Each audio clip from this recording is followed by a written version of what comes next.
సమైక్యాంధ్రకు మద్దతుగా సీమాంధ్రలో ఆందోళనలు కొనసాగుతున్నాయి. రాష్ట్ర విభజనను నిరసిస్తూ రాజకీయ పక్షాల నాయకులు వివిధ ఉద్యమ సంఘాలు నిరసన కార్యక్రమాలు నిర్వహిస్తున్నాయి. ర్యాలీలు, మానవహారాలు, క్రొవ్వొత్తుల ప్రదర్శనతో కాంక్షను చాటుతున్నారు. రాష్ట్ర విభజన బిల్లుకు కేంద్రం ఆమోదముద్ర వేయడాన్ని నిరసిస్తూ కోస్తా, రాయలసీమ జిల్లాలో ఆందోళనలు జరుగుతూనే ఉన్నాయి. శ్రీకాకుళంలో సుందర సత్సంగం భక్తులు 150 మీటర్ల జాతీయ జెండాతో ర్యాలీ నిర్వహించారు. డే నైట్ కూడలిలో మానవహారంగా ఏర్పడి నిరసన తెలిపారు. ఆ తర్వాత ద్విచక్ర వాహన ర్యాలీ చేపట్టారు. అమలాపురంలో రచ్చబండ కార్యక్రమాన్ని సమైక్యవాదులు అడ్డుకున్నారు. ముఖ్య అతిథిగా హాజరు కావాల్సిన ఎంపీ హర్ష్ కుమార్ సమైక్యవాదులకు భయపడే రాలేదంటూ నినాదాలు చేశారు.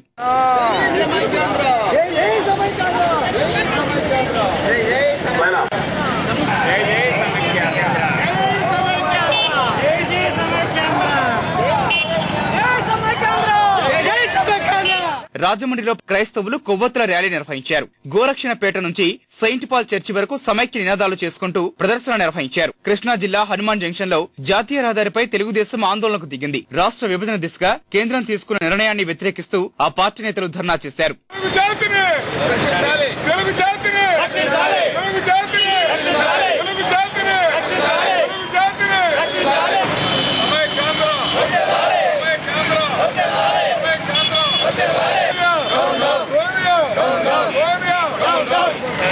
కర్నూలు జిల్లాలోనూ ఆందోళనలు కొనసాగాయి. ఎమ్మిగనూరులో స్థానిక ఎమ్మెల్యే చెన్నకేశవరెడ్డి సారథ్యంలో వైకాపా కార్యకర్తలు నిరసనకు దిగారు. బివి జయనాగేశ్వరరెడ్డి ఆధ్వర్యంలో తెదేపా శ్రేణులు సోనియా దిష్టిబొమ్మను దహనం చేశారు. కర్నూలు రాజవిహార్ కూడలిలో సమైక్యాంధ్ర పరిరక్షణ సమితి కాగడాలతో ప్రదర్శన చేసింది. 4 రాష్ట్రాల ఎన్నికల ఫలితాలు చూసిన తర్వాతైనా కేంద్ర ప్రభుత్వం మనసు మార్చుకోవాలని సమైక్యవాదులు డిమాండ్ చేశారు.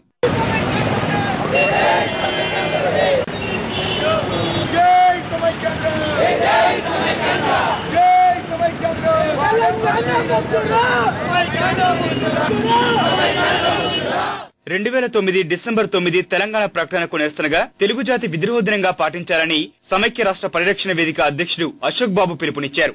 ఎంపీలు కేంద్ర ప్రభుత్వానికి మద్దతు ఉపసంహరిస్తేనే విభజన అవుతుందన్న ఆయన తెలంగాణ రాజకీయ నాయకుల మధ్య ఉన్న ఐక్యత సీమాంధ్రలో లేకపోవడం దురదృష్టకరమని విశాఖలో అన్నారు.